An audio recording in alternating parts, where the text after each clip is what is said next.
Welcome back to The Bible is Art, where we explore the literary artistry of the Bible, and this week we're talking about the secret at the center of Matthew.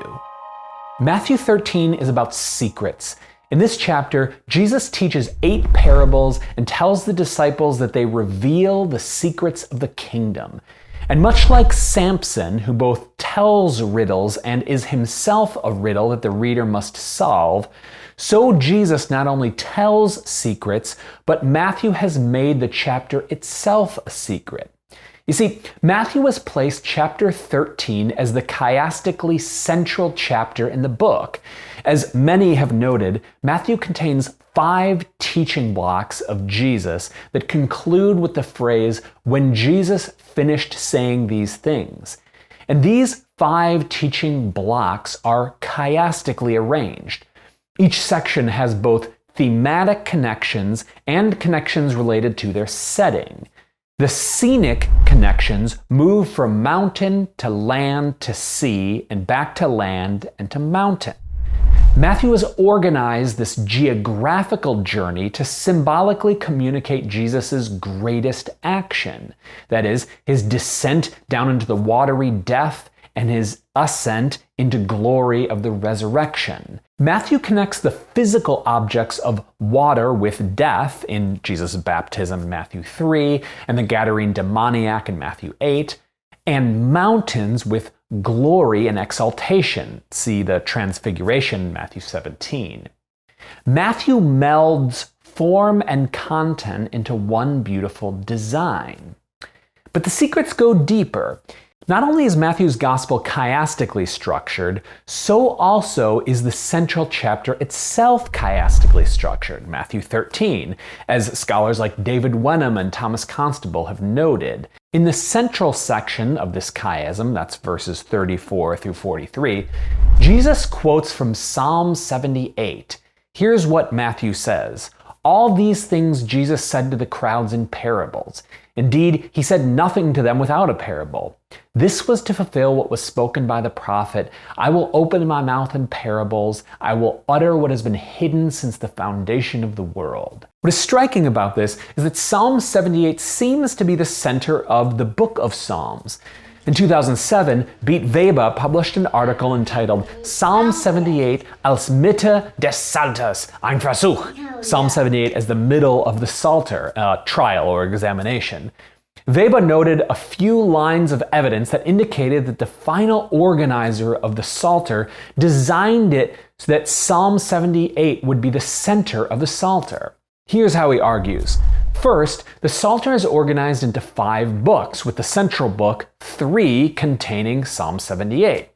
Second, within book 3, you have the majority of the Asaph Psalms written by someone named Asaph, Psalms 73 through 83, which places 78 in the center of this subcollection. And third, Weber explains that the Masoretes noted the centers of books and they marked 78 as the center of the Psalter. Okay, so let's look at Psalm 78 in the narrative progression of the book of Psalms.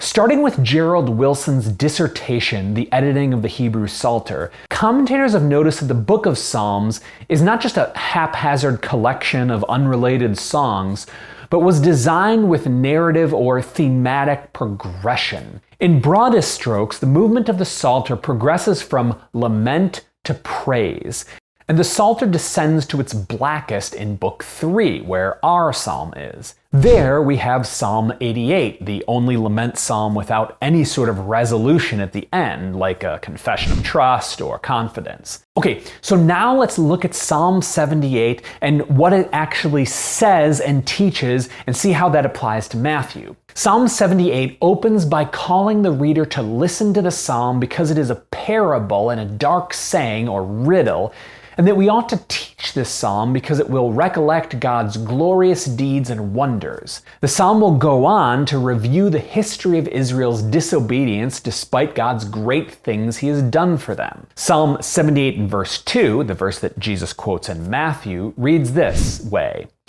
I will open my mouth in a parable. I will utter dark sayings from of old. Even after we read the psalm, we may justifiably wonder, what is dark about this psalm?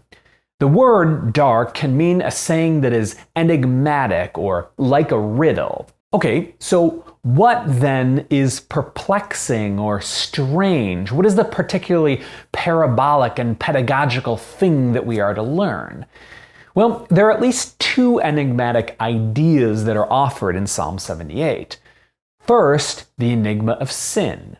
Asaph details the gracious acts of God, the giving of the law, miracles at the Red Sea, the guiding glory cloud, the water from the rock, rain and manna from heaven, and then concomitantly the dazzling, opaque sin of Israel in the presence of such wonders. This is dark because explanations are impotent to untangle the purposeness that gird the disobedient soul in the face of extraordinary divine favor. The second enigma is the persistent favor of God.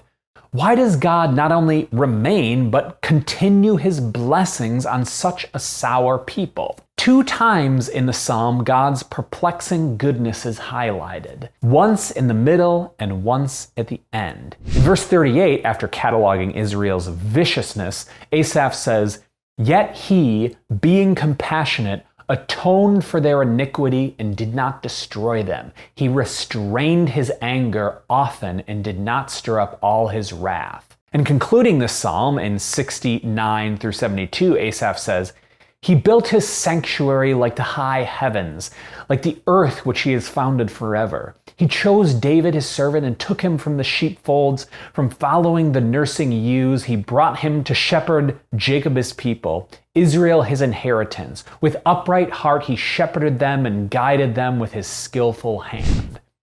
The particularly perplexing aspect of God's goodness is his atonement for a serially sinful people and his selection of David to shepherd the undeserving Israel. We're now able to piece together Jesus and Matthew's purpose for quoting the psalm, given its multi-layered centrality within both Matthew and the Psalter.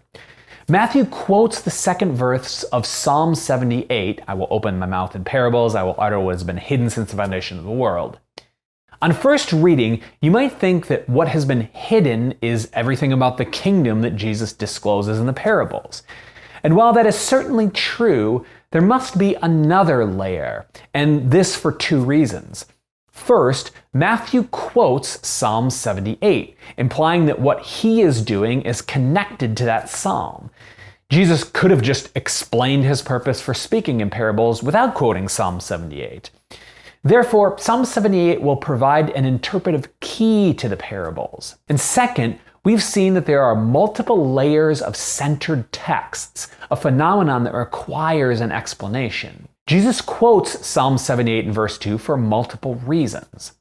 First, the center of the Psalter and the center of Matthew both contain low points. Book 3 of the Psalms contains the darkest laments, and the center of Matthew is both geographically the low point, we are at the sea, as well as the first time where Jesus communicates that he is concealing his teaching to some. By Jesus quoting this psalm, he is the quintessential psalmist, living through and embodying the whole life of Israel from the depths of lament to the heights of praise. This fits into 2 other themes in Matthew: Jesus as the new and better Israel, and Jesus as a psalmist. Many commentators have noted the many parallels between Jesus and Israel as Jesus rehearses many of her main actions throughout her history. Regarding Jesus the psalmist, Matthew introduces this in the genealogy in the first chapter, where he changes King Asa's name to Asaph, like the writer of our psalm. Matthew makes this change, along with a change of the king Ammon to Amos, the prophet, to fill out the characterization of the fullness of Jesus as not only king, son of David, and prophet, Amos, but also psalmist, the sweet singer of Israel, embodying her in lament and praise, death and life. Furthermore, the first designation of Jesus' lineage in the book of Matthew is as a son of David. And while we commonly associate that relation with kingship, David is just as well known as the chief psalmist. Second, this quotation may also hint at hope as the Psalter moves to praise. Perhaps the narrative of Matthew will as well. But there's one more secret, the deepest secret of the kingdom. Matthew 13 is about Jesus imparting the secrets of the kingdom. Perhaps Psalm 78's double centrality in Matthew provides us with the deepest secret. Israel is in the same place in Matthew as Israel was in Psalm 78.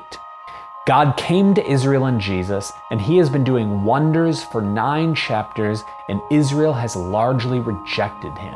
Yet just like the 2 graces of Psalm 78, God nevertheless chose a new David to shepherd his people who will atone for their sin.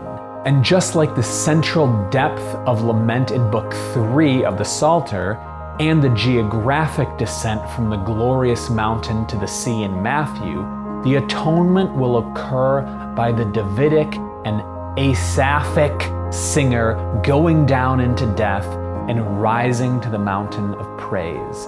And that, my friends, is why the Bible is art. Thank you everyone for checking this out. This was another article I wrote for the Theopolis blog. If you don't know about it, it's a wonderful blog and they've got a fantastic podcast. I highly recommend it. So I've linked up the article below if you want a written copy. I know this one was a little bit dense. Let me know if you've got any questions and I'll see you in the next video. Thanks.